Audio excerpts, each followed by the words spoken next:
ബൈസ്റ്റാൻഡറേ ഞാൻ പറഞ്ഞില്ല ഞാൻ ദൂരോട്ട് പോകത്തില്ല. ബൈസ്റ്റാൻഡർക്ക് ആദ്യം പാല് കിട്ടണം. പാലായാലും മുട്ടയായാലും ബിസ്ക്കറ്റ് ആയാലും എല്ലാം അവന് ആദ്യം കിട്ടണം.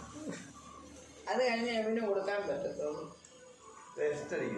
ഭയങ്കര നോട്ടക്കാരനാ. എന്താ വിഷം വല്ലതാണെന്ന് അറിയണം. അവൻ കഴിച്ചാൽ ഇവന് കൊടുക്കത്തുള്ളൂ. വിഷമാണേ അവന് കൊടുക്കും. കിടന്നോടി കുക്കറോ ശകലം ഇരിപ്പുണ്ട്. ആ പാത്രം ചരിച്ചു കൊടുത്തേ. അത് ഞാൻ ഇവനോട് പല പ്രാവശ്യം ഞാൻ പറഞ്ഞിട്ടുണ്ട്. റോഡിൽ പോവല്ലേ പോവല്ലേ, കേൾക്കത്തില്ല. അഴിച്ചു വിട്ട ഉടനെ റോഡിലോട്ടൊരു ഓട്ടമുണ്ട്.